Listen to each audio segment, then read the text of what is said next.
So we have two new friends joining us today.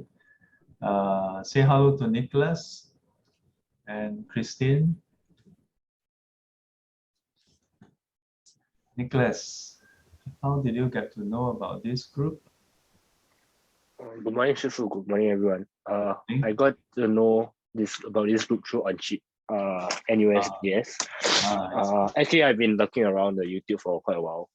So I thought finally let's just join and see how it goes. I see. Welcome. And Christine, yeah, how do you get to know about this group? Nama budaya, Sufu, and everyone. I got to know from Marcel. From Marcel, huh? So you are also Indo. Yeah. Very good. Welcome. So for those who just joined us, our morning sit is from 6:30 to 7:30. Feel free to join us anytime between that period. Yeah, because everybody's timing is different. So some of you may come earlier, some of you may come later. In fact, some students they have shared with me that because of their schedule, so sometimes weekend is the only time they can come in. Yeah, important thing is to actually find time to do your own practice. So as you all have joined in today, you can see. So we have short sitting, well, not so short sitting, then short chanting, and then followed by some sharing. So recently I started reading verses from the Anguttara Nikaya. So we are now at book 5. Actually, we started with book 5 because that's where I kind of stopped. So where are we now? The 450, yeah, the good Dhamma. So in each of the book, there are different subsections. So now we're at the subsection, the 450, the good Dhamma. So Sutta 151.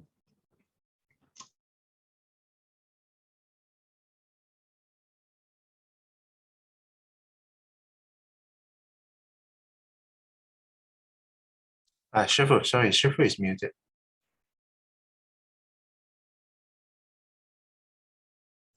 Oh, when was I muted? Just at the very beginning. Oh, okay. So we read now. Okay. The other day, the internet died.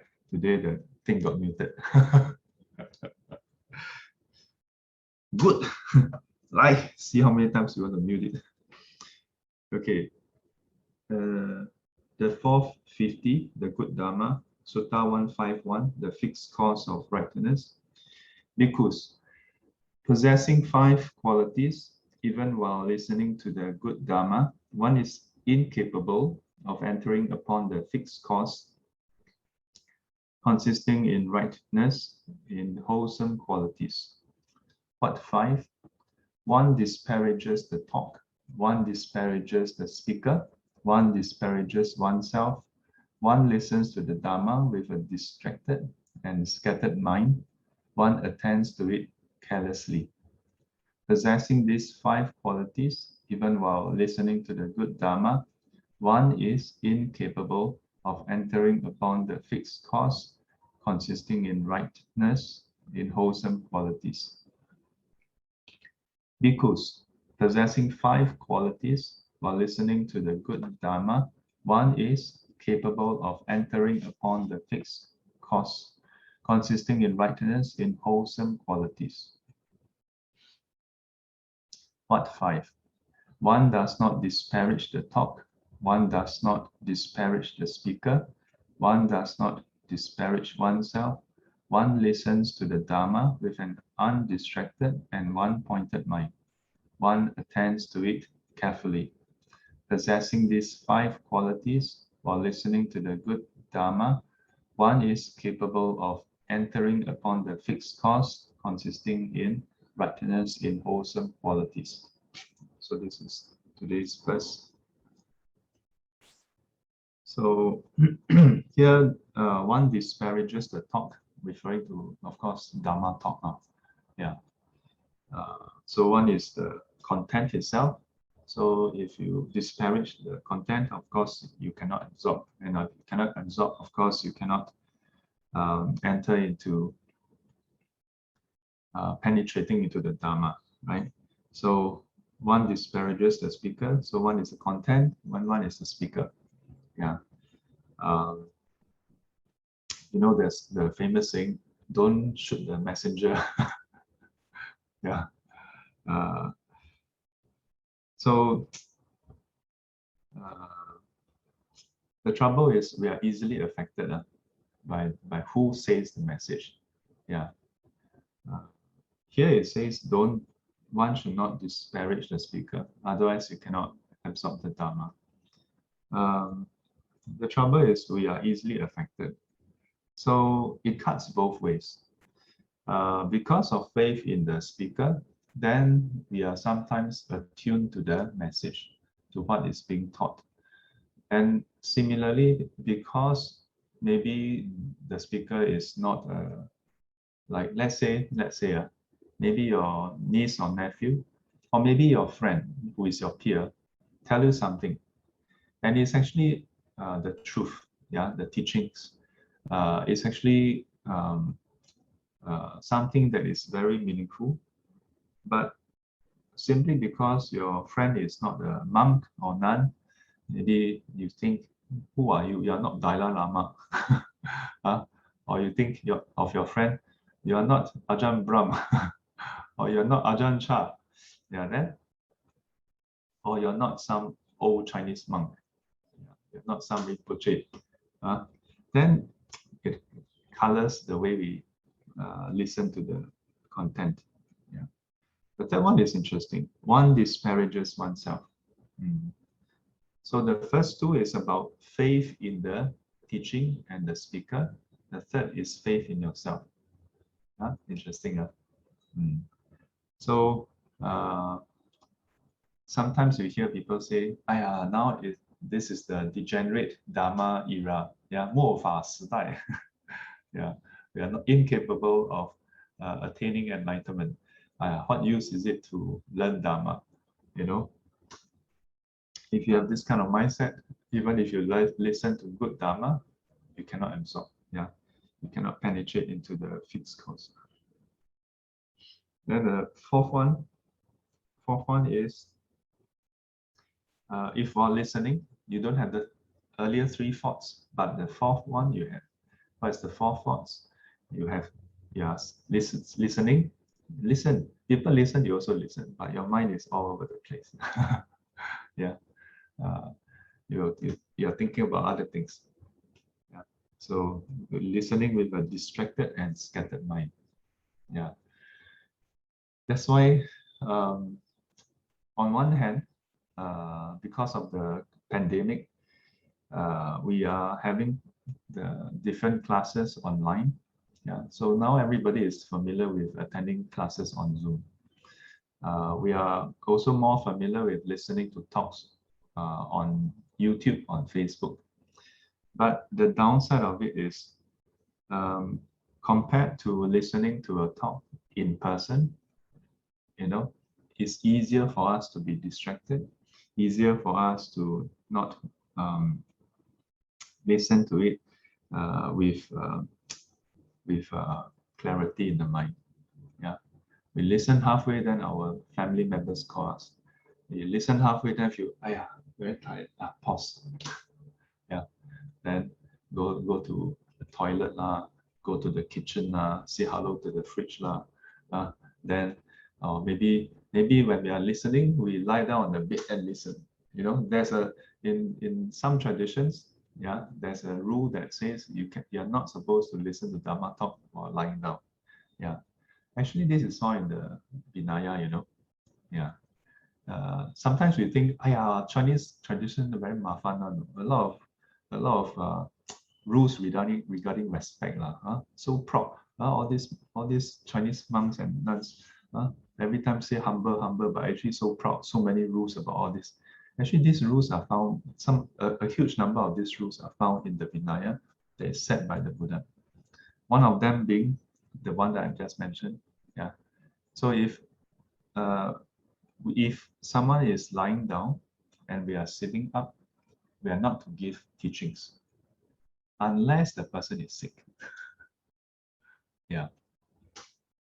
And it is together with a whole list of other stipulations pertaining to respect for the Dhamma. Yeah. So if a person cannot even be bothered to sit up, yeah, if a person is in a state of ease compared to the speaker, then the person has no, how is this person relating to the teachings? Yeah. So then Buddha advised we are not to give teachings to such an individual, including things like if the person is wearing a hat, if the person is holding a weapon, yeah, and so on and so forth. Yeah. So sometimes when talking to other venerables, we have this question mark, like not to mention giving talks online, but even when we go to university to give talks, the auditorium, their seats are all going upwards, right?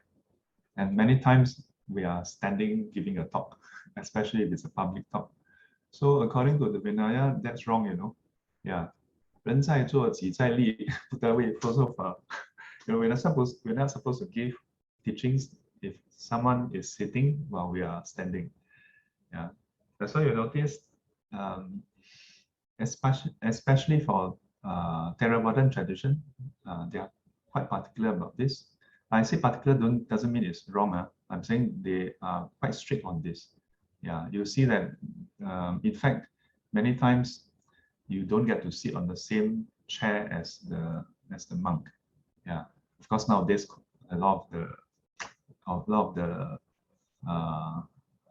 monks are quite how do I put it, more modern about it. Yeah. Otherwise, if you go to a traditional Theravadan center, the monks will have a bench or a seat, but lay people will always be sitting on the floor. Yeah. There are. I mean, it is. There are reasons for that, no?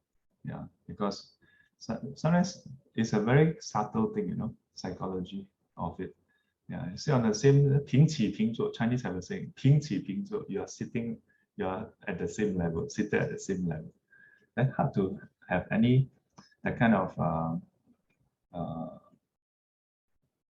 the way you relate to the speaker and by extension, the content, a bit difficult to have that kind of respect. So now when we have all these facilities, on one hand, it helps us to have easy access to the Dhamma. But on the other hand, I know some people, wow, very very very nice. They lie down on the sofa, on the bed, then listen to Dhamma talk. Sometimes in some talks, I will call up students, sit properly. Yeah. I know it's not a very popular thing to do. Some students get offended. Some students even stop coming for classes because of that.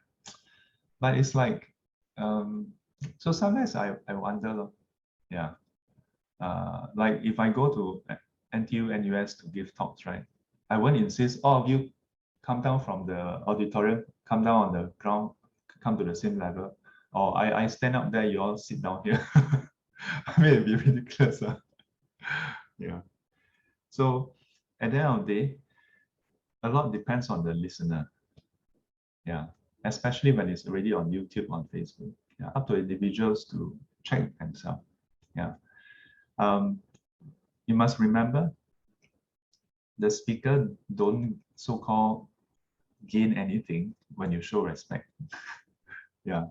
So the purpose of this is not for us to gain respect. Yeah, the purpose of all these stipulations and rules is to help the listener be in the right frame of mind to listen. Yeah, at least remove this part of the obstacle. As to whether you can understand, you can retain, that's a further part, which is the fifth point. Yeah, whether you attend to it carelessly or not carelessly. Yeah. So even when you listen, your mind is not distracted. After you listen, do you attend to it? Yeah. So part of it is retaining, Yeah. One day it occurred to me, 闻思修, yeah. Listening, contemplation, cultivation. Yeah. Listen, everybody listen. But many times students come to me and they tell me, oh, they attended this Dhamma talk, they attended that Dhamma talk. Wow, so wonderful, they tell me. And then they share with me. So then I asked them a funny question. I asked them, wow, it's so good. I said, yeah, it's so good. I said, oh, sadhu, sadhu, sadhu. Then can you tell me what are 3 things you can remember from the talk? 3 things that the speaker touched on, just 3 that you can remember. I tell you, majority of the time, they cannot even tell me 1. Maybe 1, at most 1 or 2. Cannot tell me 3. Many times they cannot even tell. Yeah, they can only remember the jokes.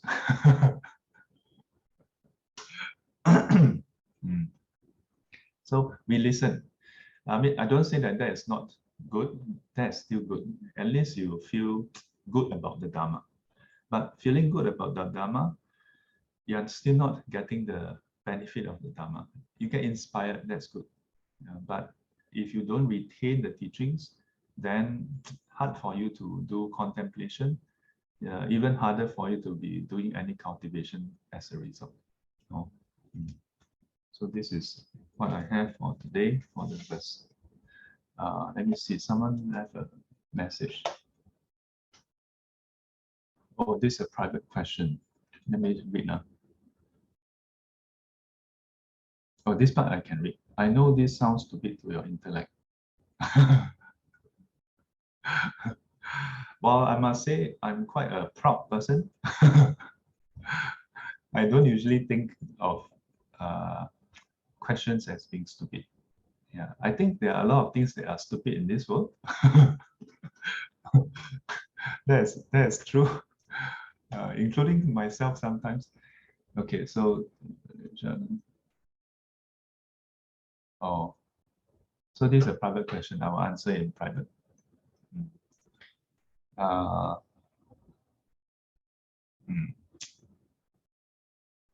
So any other questions you all have? We have 4 minutes before 8. Oh yeah, so for the 2 who just came today, we usually end by 8. Yeah, usually. The past few weeks was quite crazy. So about earlier this week, or sometime last week, I decided, okay, we must put a hard timeline to it. Any questions? If not, we can, okay, Xinghui, yes?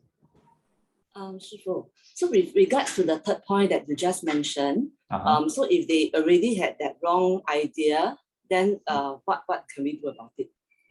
Wrong idea, third point. Yeah.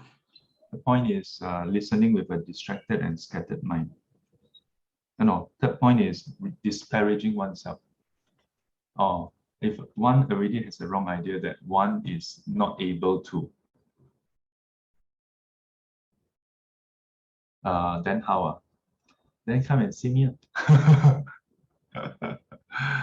Yeah, I will totally erode your confidence. Yeah. There are many reasons why people have no confidence in themselves.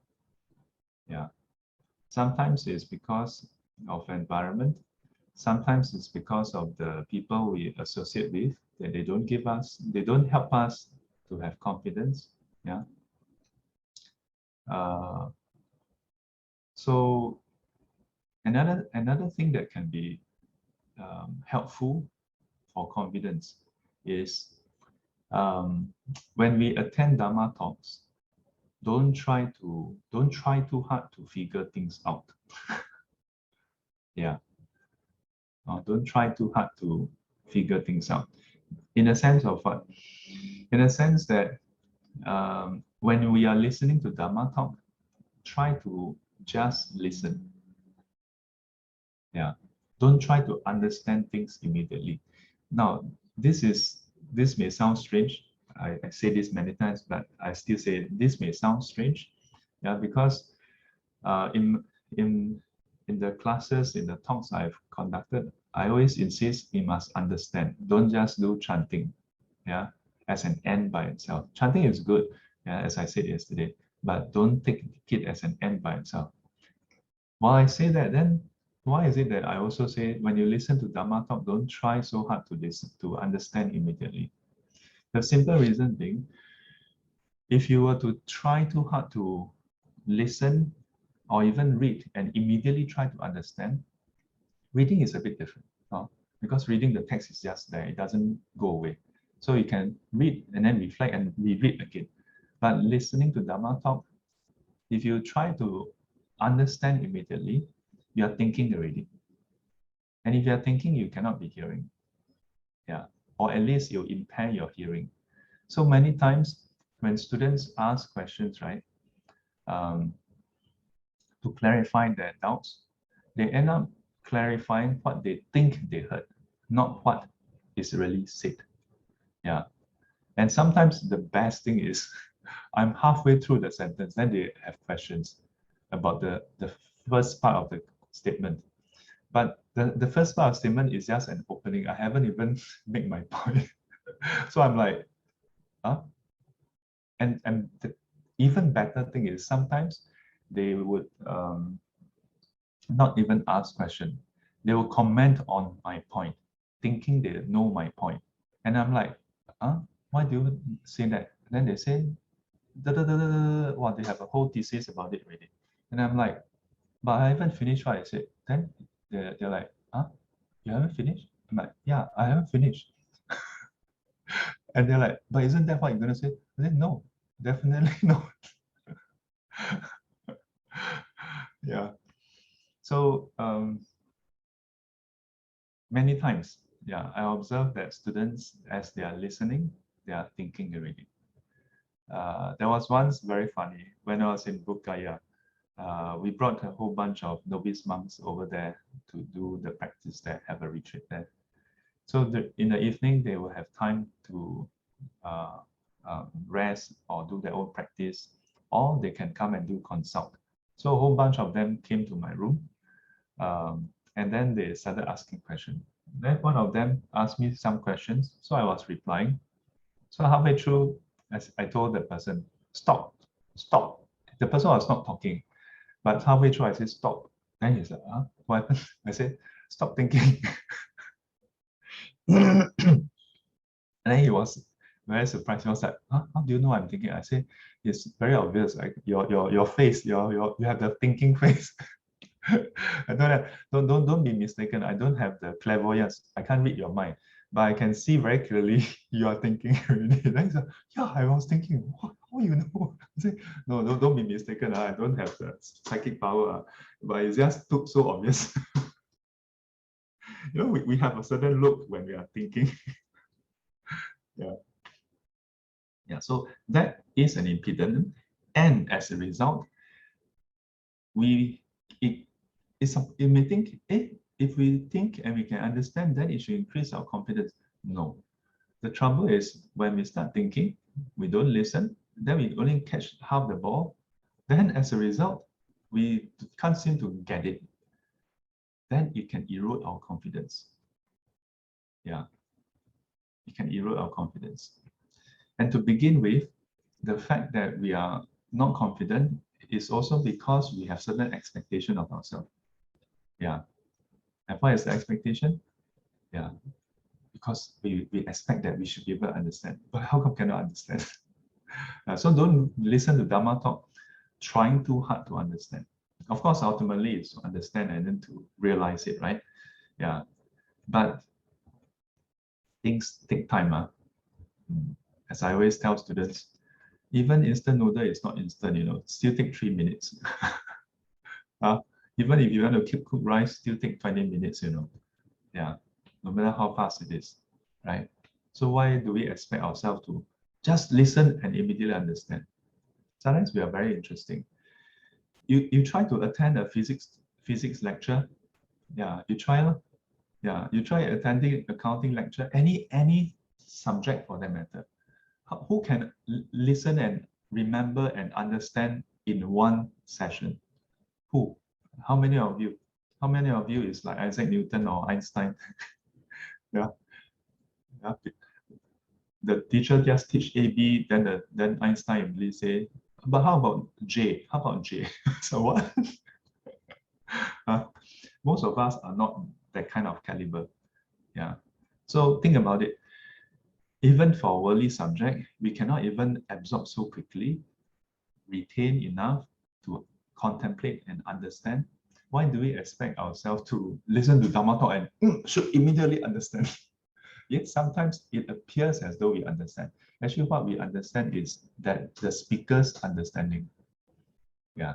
All that worked was we made sense of his explanation or her explanation.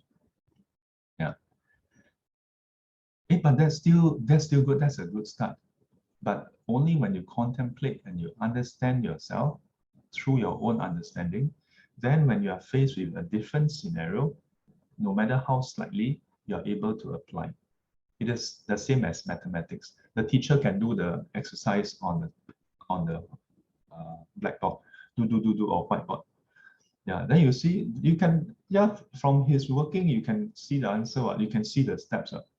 But until you understand why the steps is the way it is, it's still not yours. Yeah, and that's why in class, you have to copy down the workings first, right? Yeah. If you don't copy down, then later the teacher rub it off. Then you go back, you only remember the first part. Then how you understand? Cannot understand. Same thing. So this will tackle this part. There are many reasons why people have no confidence. This is a common thing. If you all know, if you all have other, I know of other cases, can share tomorrow. Yeah. Okay, have confidence? Say yes. Try it. Put our palms together.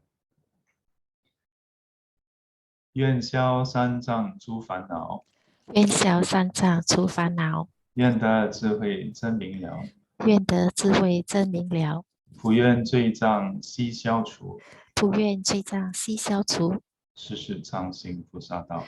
世世常行菩萨道。阿弥陀佛。阿弥陀佛。 Till we meet again, may be guided and protected by the Buddha, Dhamma, and the Sangha.